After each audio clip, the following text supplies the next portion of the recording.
Bismillahirrahmanirrahim. Assalamualaikum warahmatullahi wabarakatuh. Rekan-rekan semuanya, perkenalkan nama saya Rona Iga Karisma.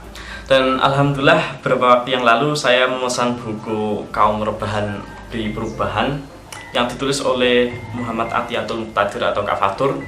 Dan sungguh first impression saya itu luar biasa lah buku ini. Kayaknya buku ini buku yang patut dibaca oleh para pemuda gitu ya, terutama pemuda-pemuda yang masih kurang semangatnya dalam hidup gitu. Nah, kira-kira di video ini teman-teman saya ingin review bukunya dari 3 aspek gitu ya. Yang pertama dari tampilannya, dari covernya. Kalau dilihat desainnya simple tapi cantik, tapi indah gitu. Dan kalau teman-teman lihat ini ukurannya pas, nggak kebesaran juga nggak kecilan. Jadi kalau kita pegang gitu kayaknya nyaman gitu ya.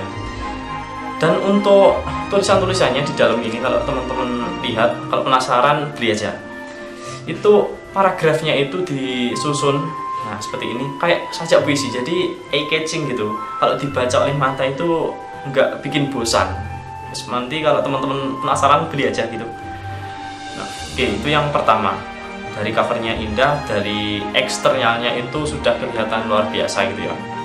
Cuma saya tidak ingin menekankan kepada fisik luarnya gitu, karena dalam peribahasa kan don't judge the book by the cover gitu kan. Tapi lumayan sih kalau dari eksternalnya, cuma bukan itu yang penting.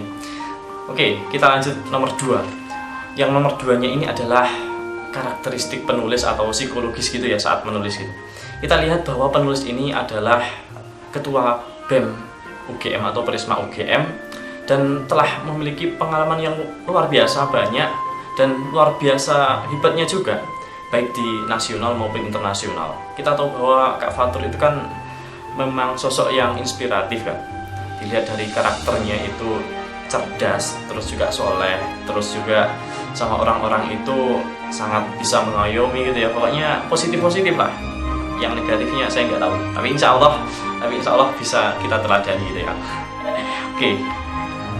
Itu yang nomor 2. Dan yang nomor 3 ini yang paling penting menurut saya, yaitu esensinya. Baik teman-teman, saya ingin mengutarakan pendapat, juga membahas sedikit-sedikit gitu ya tentang isinya.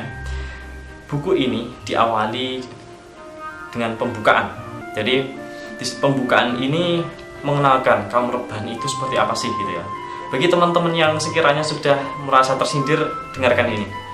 Kaum rebahan, nempel dikit molor, mager banget buat ngapa-ngapain, sobat bantal dan kasur, bilangnya OTW, padahal masih di kasur, terbaring dan kecanduan deket kasur, bangun tiduran, main HP sambil tiduran, terus saja begitu sampai ketiduran lagi. Bisa dibayangkanlah seperti apa gitu. Tapi teman-teman semuanya gini, mungkin hidup ini perlu kita rasakan gitu ya, perlu kita nikmati itu. Cuma gini, kalau kita lihat siklus hidup, kita kecil bayi gitu, terus menjadi anak-anak, jadi remaja, terus nanti menikah, terus bekerja, ataupun sebaliknya bekerja terus menikah, jadi orang dewasa, terus juga tua, setelah itu meninggal dunia. Itu kayaknya siklus yang paling normal. Terus pertanyaannya, di mana arti hidup gitu ya? Terutama arti kehidupanmu untuk orang lain itu mana gitu. Nah, itu yang perlu menjadi perhatian bagi kita semua, terutama pemuda gitu. Kita harus tahu bahwa kita ini harus memberikan arti bagi kehidupan. Oke, sudah terlalu tinggi saya bahasnya. Oke, kita lanjut ke bab pertama. Bab pertama ini menjelaskan alasan-alasan kenapa kita harus berubah gitu. Oke, Kak Fatur ini kalau saya lihat pengemasannya, pengonsepan dalam menulisnya ini luar biasa teratur gitu. Kayaknya membawa kita dari titik 0 ke titik 100 gitu. Oke, kita mulai dari yang paling awal ya teman-teman. Oke, ini manusia sama dengan berpikir, itu subbab pertama. Dan teman-teman, ini saya mengambilnya tiap subbab itu beberapa garis besar gitu ya, yang mungkin penting itu saya bahas. Sebenarnya banyak sih kata-kata bijak, kata-kata motivatif itu yang inspiratif itu banyak. Cuma saya ambil yang menurut saya paling keren gitu ya. Oke. Terkait dengan akal. Akal lebih diutamakan daripada hawa nafsu. Akal menjadikanmu sebagai pemilik zaman, hawa nafsu memperbudakmu untuk zaman. Ketika kita melihat kalimat ini, perlu diketahui bahwa seseorang itu dianugerahkan Allah Subhanahu wa taala dengan akal yang membedakan kita dengan hewan ya. Terus seberapa kerennya manusia itu tergantung dari akalnya dan bagaimana yaitu bisa memanfaatkan akal yang dimilikinya gitu. Kalau kita benar-benar memanfaatkan akal anugerah yang diberikan Allah Subhanahu wa taala yang luar biasa ini dengan baik, maka kita akan menjadi seorang yang memiliki zamannya. Jangan sampai kita hanya menjadi seorang yang nurut aja dengan zaman sehingga kita terbudak oleh zaman. Kita tidak menggunakan akal kita untuk menjadi seorang yang berkontribusi pada orang lain, berkontribusi pada negeri. Jadi dengan akal kita yang insya Allah ini luar biasa, anugerah yang luar biasa, kita harus menggunakannya, membuatnya berkontribusi agar kita ini bisa menjadi pemilik zaman dengan akal gitu ya. Yang kedua, perasa. Oke, perasa. Dan ini terkait sama hati teman-teman. Kalau tadi kan akal itu otak ya. Dari akal sekarang kita turun ke hati. Kita bicara tentang perasa. Garis besar yang saya tulis adalah qalbu adalah sifat lembutnya ketuhanan yang terdapat dalam jiwa manusia. Ini dikutip dari Syekh Abu Al-Hasan dari kitab At-Ta'rifah. Yang menarik dari kalimat ini, qalbu adalah sifat lembutnya ketuhanan. Kita tahu bahwa Allah Subhanahu wa taala itu zat yang Maha Rahman, Maha Rahim, yang Maha kasih sayang lah, intinya seperti itu. Jadi Allah itu menganugerahkan kita juga rasa kasih sayang, dan ini muncul dari hati kita semuanya. Dan inilah yang merupakan sebuah keajaiban bahwa manusia itu ternyata juga memiliki sifat-sifat yang Allah miliki, yaitu kasih sayang. Tapi pada kenyataannya, digunakankah itu sifat-sifat ketuhanan berupa kasih sayang gitu? Kita perlu tahu bahwa manusia ini ada yang baik, ada yang buruk gitu ya. Terus kita ini kan telah dianugerahkan hati. Bagaimana kita manajemen rasa kasih sayang kita? Mungkin kalau orang normal gitu ya. Saya ada kisah dari buku ini. Ketika kita melihat seorang yang sekiranya belum makan 1 hari, terus kayaknya kasihan gitu ya di pinggir jalan, mungkin kita ada rasa iba gitu, ada rasa pengen menolong gitu ya, ada rasa peka gitu. Cuma yang menjadi persoalannya itu adalah hal yang normal. Yang menjadi tantangan yang luar biasa pada diri kita, apakah kita hanya berhenti pada orang itu kasihan, apakah seperti itu? Nah, ada level kepekaan yang lebih tinggi dari itu semua, yaitu empati. Empati itu bukan hanya menjadikan kita orang itu kasihan ya, tapi berpikir bagaimana kita bisa menolong orang tersebut, kira-kira seperti itu. Jadi yang perlu kita tekankan di perasaan ini adalah empati, bagaimana kita memiliki pemikiran atau memiliki perasaan membantu orang lain, kira-kira seperti itu ya. Oke, kita lanjut ke peradaban. Dan di peradaban ini ada satu kalimat yang saya garis bawahi, yaitu ibarat satu tubuh. Manusia itu adalah unit terkecil, satu tubuhnya itu peradaban gitu ya. Terus unit terkecilnya itu adalah sel dalam tubuh kita. Oke lah. Jadi kita itu teman-teman semuanya gak mungkin baik sendirian, dan gak mungkin kita itu membiarkan teman-teman kita atau orang lain itu juga berada pada jalan yang tidak baik gitu. Kita ini adalah satu kesatuan.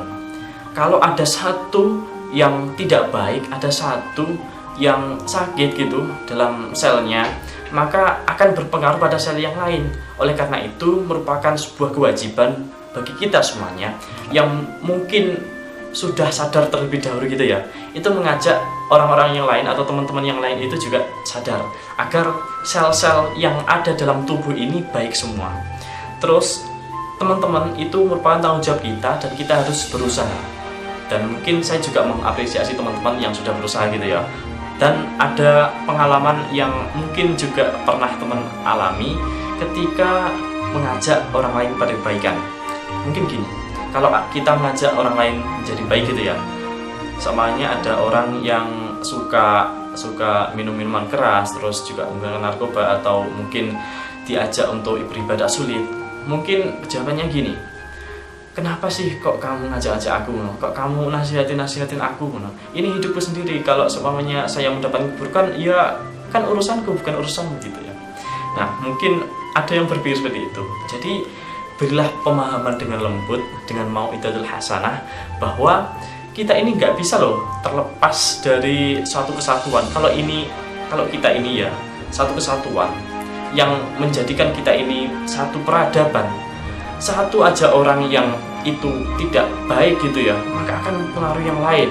Ya seperti sel tadi, kalau ada satu sel yang sekiranya nggak baik atau sakit gitu ya, maka bisa jadi ia mempengaruhi sel-sel yang lainnya sehingga jaringannya itu terganggu. Terus ketika jaringan terganggu, nanti organnya itu terganggu, sehingga sistem organnya terganggu, sehingga tubuhnya juga terganggu. Kira-kira seperti itu.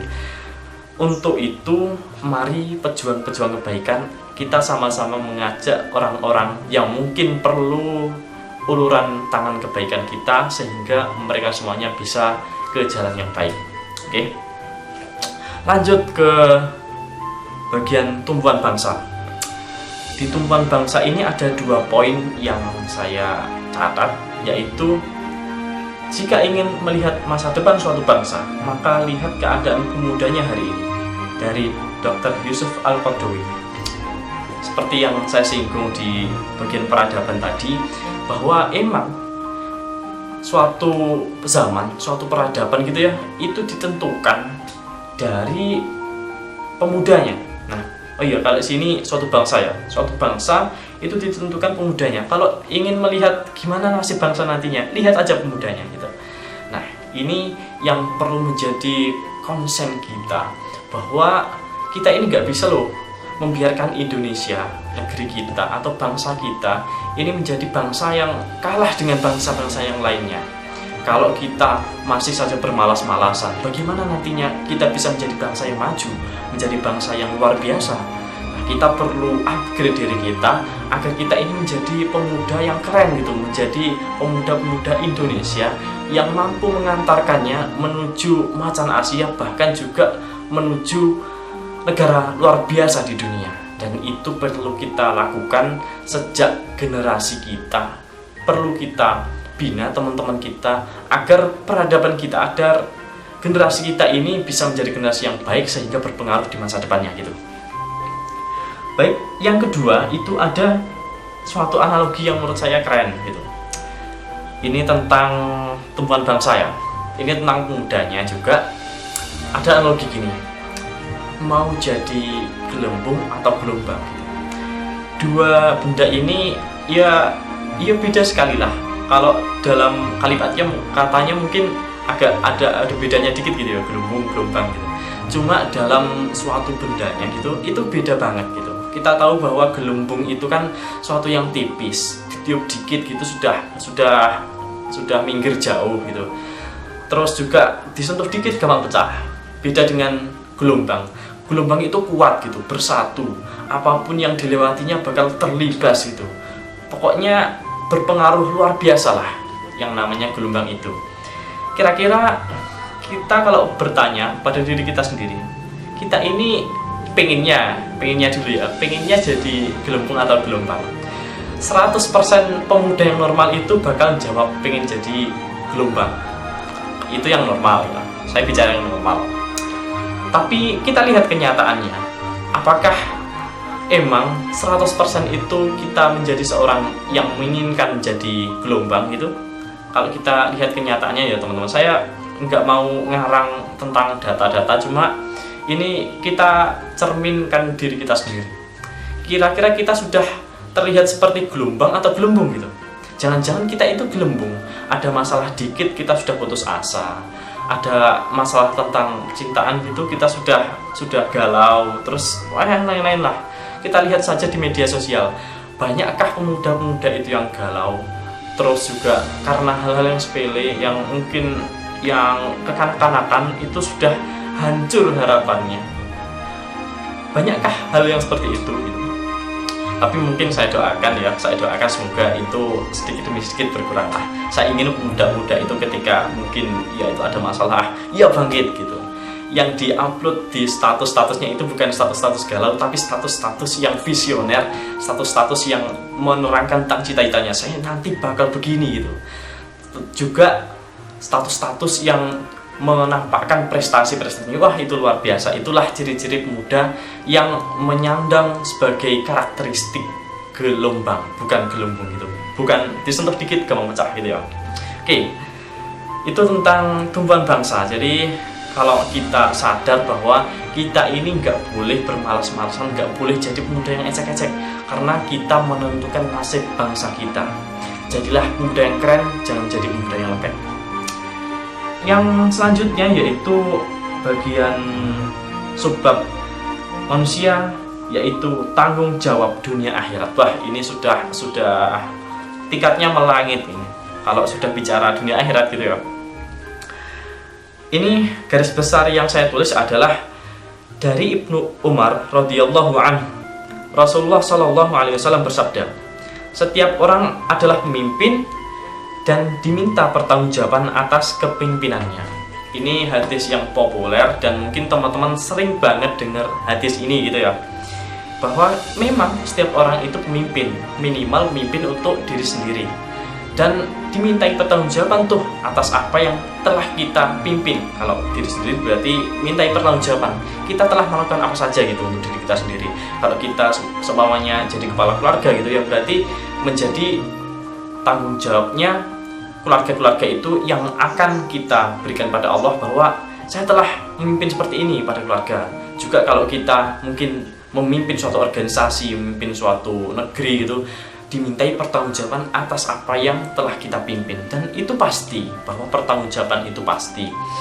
Dan mungkin sosok keren yang patut kita teladani adalah kepemimpinan dari Rasulullah, juga pemimpinan dari sahabat-sahabat gitu ya, yang kepemimpinannya itu visioner banget. Bahwa kepemimpinan yang paling kuat itu pengaruhnya yaitu kepemimpinan bahwa sesuatu yang saya lakukan dengan kepemimpinan ini pasti akan dimintai pertanggungjawaban oleh Allah, dan itulah yang menjadikan kepemimpinan mereka kuat. Jadi kita harus perlu sadar ya, kita ini kalau seumpamanya menjadi ketua ataupun minimal menjadi seseorang yang memegang kendali atas diri kita sendirilah, kita perlu tahu bahwa sikap kita, setiap tindakan kita pasti dimintai pertanggungjawaban. Oleh karena itu kita harus menjadi seorang yang baik, harus berhati-hati dalam bersikap, juga menentukan pilihan, karena semuanya sekali lagi akan dimintai pertanggungjawaban. Yang kedua yaitu tugas kita bukan hanya menjadi manusia baik, tapi menjadi sebaik-baik manusia. Ini kalimat yang menarik yang saya tulis dari buku ini, yang saya dapatkan dari buku ini ya, saya tuliskan dari garis besarnya, bahwa ada suatu hadis itu yang populer banget, yang sering banget kita dengarkan, yaitu khairun nasi anfa'uhum linnas. Jadi sebaik-baik manusia itu yang paling bermanfaat bagi orang lain. Orang yang baik itu memang luar biasa. Orang yang baik itu luar biasa itu.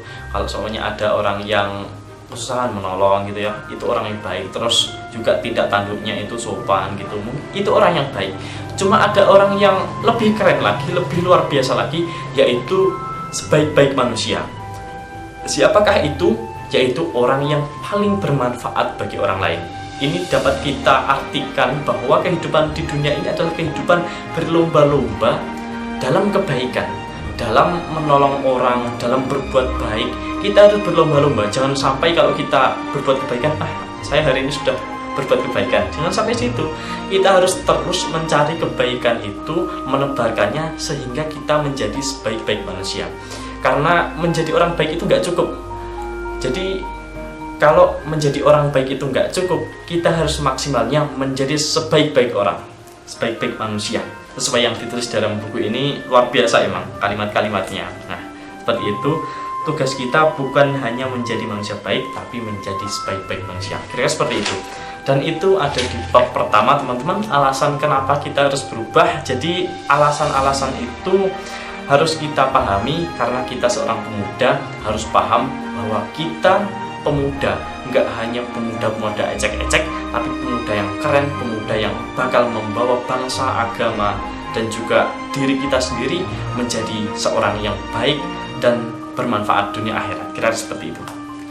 Dan kira-kira seperti itulah review untuk bab pertamanya. Jadi nanti insya Allah saya juga akan membuat video yang bab kedua. Bab kedua ini bagaimana cara kita bisa mewujudkan perubahan tersebut. Tadi kan alasan-alasannya kan, kalau ini bagaimana caranya. Jadi starter pack-nya itu gimana. Nah, demikian mungkin dari video pertama ini ya. Terima kasih teman-teman yang sudah melihat, semoga bermanfaat. Jadi kalau dalam hal-hal yang kira-kiranya menuntut kita untuk ingin tahu gitu ya, ada waktu senggang kita, kalau bisa sempatkan baca buku, insya Allah ini akan membuka wawasan kita menjadi lebih baik lagi. Oke, baik teman-teman, terima kasih sekali lagi saya sampaikan dari saya Rona Ika Karisma. Assalamualaikum warahmatullahi wabarakatuh.